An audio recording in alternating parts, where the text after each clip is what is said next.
இன்றைய பதிவில் TNPSC group 4 புதிய பாடத்திட்டத்தின்படி விலங்கியல் என்ற தலைப்பில் ஜுவாலஜி என்ற தலைப்பில் ஒரு விஷயத்தை தெரிஞ்சுங்க. இது டிஎன்பிஎஸ்சி குரூப் 4 மட்டுமல்ல, group 2, group 1, IAS, IPS, UPSC அனைத்து போட்டித் தேர்வுகளுக்கும் அந்த சயின்ஸ் என்ற டாபிக்ல விலங்கியல் என்ற தலைப்புல குரோமோசோம் போயிட்டு தான் பார்க்க போறோம். குரோமோசோம்ல நிறைய விஷயம் இருக்கு. அதுல இம்பார்ட்டன்ட் அடிக்கடி நம்ம போட்டித் தேர்வுல கேட்கக்கூடிய ஒரு விஷயம், அதை பற்றி தான் இப்போ நாம் பார்ப்போம். இப்போ குரோமோசோம்ல 2 வகை உண்டு, ஒன்று எக்ஸ், ஒன்று ஒய். இப்போ பாருங்க,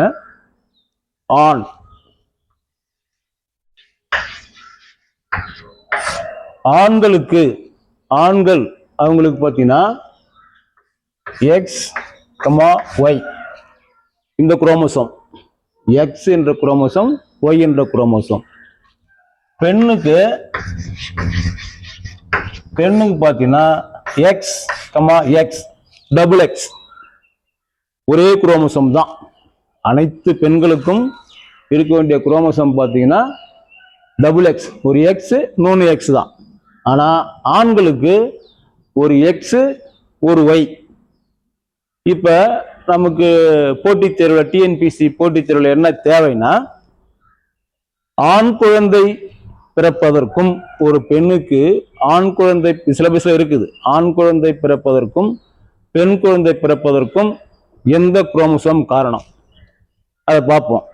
இப்ப பாத்தீங்கன்னா ஆண் குழந்தை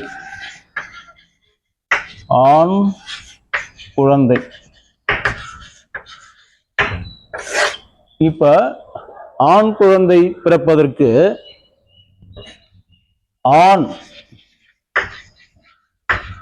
இந்த ஆண்ல ஒய் குரோமோசோம் ஒன்று வேணும். ஆண்ல ஒய் குரோமோசோமும் பெண்ல எக்ஸ் குரோமோசோமும் சேரணும். இப்போ ஆண்களுக்கு எக்ஸ் அண்ட் ஒய், பெண்களுக்கு எக்ஸ் எக்ஸ், டபுள் எக்ஸ். அப்ப ஆண் குழந்தை பிறக்கணும்னா ஆண் உயிரணுவில் இருந்து ஒரு ஒய் குரோமோசோம் பெண்ணுடைய எக்ஸ் குரோமோசோமோட சேரணும். அடுத்தது பெண் குழந்தை பிறக்கணும்னா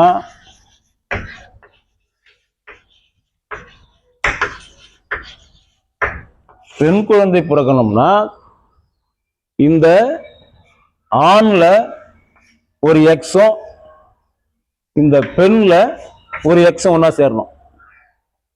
புரியுதுங்களா?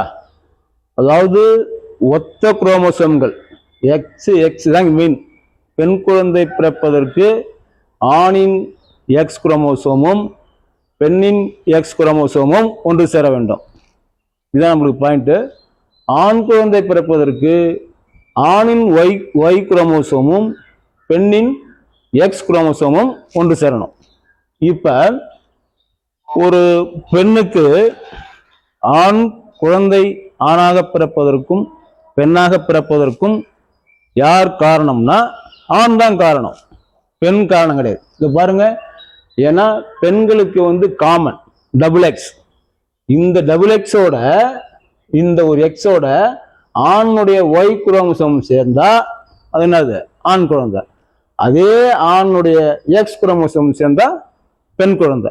இதுதான் நம்மளுக்கு டிஎன்பிஎஸ்சி போட்டித் தேர்வுல, எல்லா போட்டித் தேர்வுலையும் இந்த ஆண் குழந்தை பிறப்பதற்கு என்ன குரோமோசோம் கேட்பாங்க. அப்ப ஆண் குழந்தை பிறப்பதற்கு ஆணின் ஒய் குரோமோசோமும் பெண்ணின் எக்ஸ் குரோமோசோமும் லிங்க் ஆகணும். அதே போல பெண் குழந்தை பிறப்பதற்கு ஆணின் எக்ஸ் குரோமோசோமும் பெண்ணின் எக்ஸ் குரோமோசோமும் ஒன்று சேரணும். இது என்ன விரிவா சொல்லணும்னா, ஒரு பெண்ணிற்கு குழந்தை பிறப்பதற்கு அது ஆணாக பிறப்பதற்கும் பெண்ணாக பிறப்பதற்கும் யார் காரணம்னா ஆண்கள் தான் காரணம். ஏன்னா பெண்களுக்கு டபுள் எக்ஸ் காமன், அதுல எந்த மாற்றமும் இல்லை. அந்த டபுள் எக்ஸோட ஆணுடைய ஒய் சேர்ந்தா ஆண், அந்த எக்ஸோட ஆணுடைய எக்ஸ் சேர்ந்தா பெண்கள். இதுதான் பெண் குழந்தை. இது ஒரு மெயின் டாபிக் இது. ஒரு சிம்பிளான விஷயம். இதில் வந்து அடிக்கடி கேள்விகள் கேட்குறாங்க. இதை ஞாபகம் வச்சுங்க. இப்போ சில கிராமத்தில் பார்த்தீங்கன்னா ஒரு கணவன் மனைவிக்கு தொடர்ந்து 3 குழந்தை 4 குழந்தை பெண் குழந்தையா பிறந்துருச்சுன்னா அவங்க என்ன பண்ணுறாங்க, அந்த ஆண் வந்து அந்த பெண்ணை விட்டுட்டு வேற ஒரு கல்யாணம் பண்ணுறாரு. ஏன்னா ஆண் குழந்தை பிறக்கணும். இதெல்லாம் ஒரு முட்டாள்தனமான ஒரு மூட நம்பிக்கை. சயின்ஸ் என்ன சொல்லுதுன்னா, ஒரு பெண்ணுக்கு ஆண் குழந்தை பிறப்பதற்கும் பெண் குழந்தை பிறப்பதற்கும் யார் காரணம்னா ஆண்கள் தான் காரணம். இது வந்து நம்மளுடைய டிஎன்பிசி சிலபஸில் எல்லா சிலபஸ்லையும் இது இருக்குது. இதை பார்த்துங்க. இன்னும் குரோமோசோமில் நிறைய டாபிக் இருக்குது. அது ஒரு மனிதனுக்கு எத்தனை குரோமோசோம், ஆணுக்கு எத்தனை குரோமோசோம், பெண்ணுக்கு எத்தனை குரோமோசோம், விலங்குகளுக்கு எத்தனை குரோமோசோம், இது மாதிரியான ஒரு விஷயத்தெல்லாம் அடுத்தடுத்த பதிவில் பார்ப்போம். இந்த பதிவை பாருங்கள். நண்பர்களுக்கு சப்ஸ்கிரைப் பண்ணுங்கள், நண்பர்களுக்கு ஷேர் பண்ணுங்கள்.